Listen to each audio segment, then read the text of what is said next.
So what are some of the different, like typical recommendations that an employer might expect to see, coming off of a substance abuse assessment?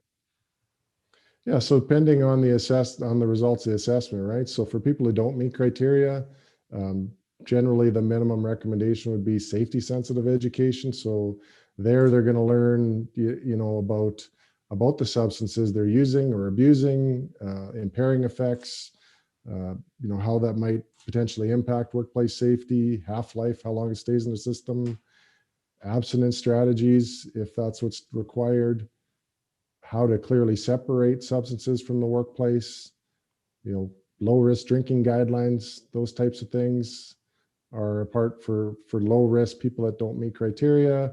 For people who may not be able to abstain on their own, might require a little bit of extra help. They might need some continuing counseling or outpatient program, or even day treatment sometimes. And for folks that need some stabilization, maybe they've been using to ensure, to manage their withdrawal symptoms, stuff like that. They may need inpatient treatment or intensive outpatient. So those would be some of the rounds, but keep in mind about 80 or 85% of folks generally don't meet criteria. So, Okay. um, And then from yeah. senior reports as well, I understand that there's typically also some, drug and alcohol testing recommendations, like compliance monitoring tools. Can you tell me a little bit about those? Right. So the other part of that would be return to work recommendations. So after folks complete the recommendations from the assessment, generally there's a return to duty test that a SAP would recommend, and folks would be expected to pass that. And then unannounced testing for the next 12 months. So we have some kind of built-in checks and balances and accountability so that people can kind of maintain some of that progress or ensure that they continue to make good choices in separating substance from the workplace, and those types of things as well. And I think employers also like using those things as a way to show kind of due diligence and due process as well. So Absolutely. So, after completion of the assessment, you drop this report that contains the clinical diagnosis and the recommendations for, like you said, treatment and support or counseling and compliance monitoring. Is an employer required to follow your recommendations? How does that work? it depends on how compliant they want to be with their policy and with employment and labor laws, right? So, Absolutely. employees are getting smarter these days, and a lot of this stuff is coming out into the open, and people are learning more about it, right? So, I would say the value of them following those recommendations to the T, there would be tons of value in that. Do all employers do that? Not necessarily, right? But definitely encourage them to. Absolutely. Yeah, I ask because obviously, in working with you and working with employers, kind of being the middleman, that is a question I have been asked is, well, we don't want to do this. We don't want to require this person to do testing. And that's always my feedback is, these are the recommendations of a professional, an expert in their field who understands kind of where this person is at with their substance use and understands how to, the workplace safety component of it, not following through these recommendations puts the company at risk if they were to put that worker, say, back to work in a safety sensitive position without following those recommendations, and that person was to injure themselves or to hurt somebody else, there could definitely be some legal liability for the employer. Yeah, and I would say, how people think about these areas is really important, because if we're not thinking these areas are important, we're going to slough them off. But there can be big repercussions. So what I would say to folks is that, uh, there's a huge, when people are misusing substances in the workplace, there's a big increase of risk for not only workplace injuries, but fatalities as well. So, I don't know if people are aware, all the buzz has been on COVID lately, and I guess in some ways rightly so. But over the last 20 years on Saskatchewan workplaces, there's the numbers of 40 and 2,400. So 40 fatalities on average every year, 2,400 serious injuries, according to WCB, every year.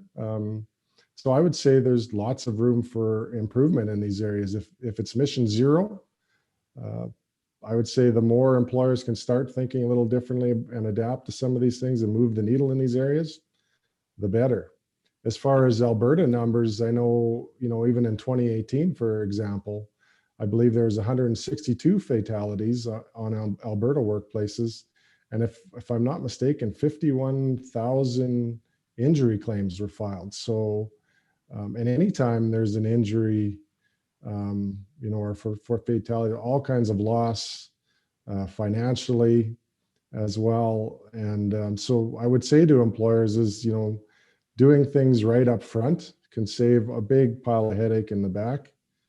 Another thing is substance use is just a huge suck on the environment, right? So for things that manifest in unproductivity, absenteeism, presenteeism, abuse of sick time.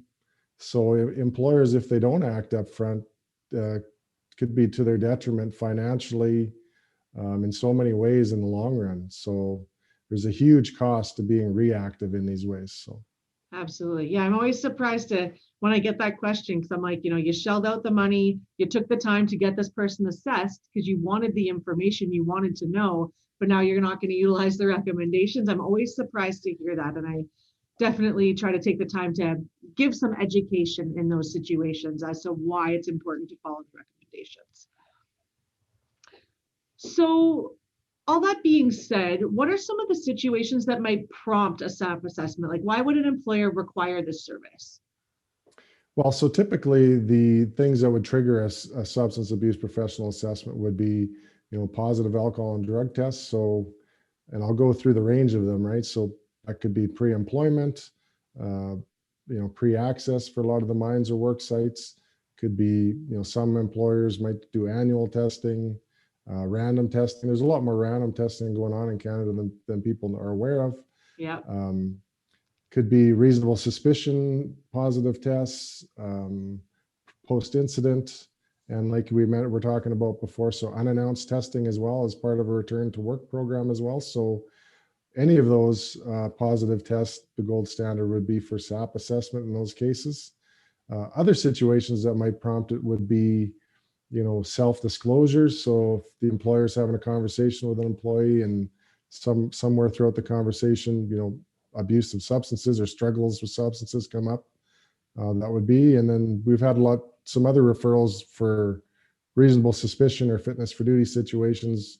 Even if testing isn't done, a lot of times there's still enough to rationalize a SAP assessment and start in that process. So, absolutely. Yeah, and we also have what we call private clients who reach out to us that are utilizing SAP assessments for things like court and custody cases, some of those more like less employer related situations, but they're still utilizing them, for alternate situations as well. We hope you're finding value in the information presented by Scott and that hearing from a professional is giving you the confidence to take action in your workplace. Stay tuned for the next and final episode with Scott Heil of To Be Sure Substance Abuse Professional. Thanks for watching. See you soon.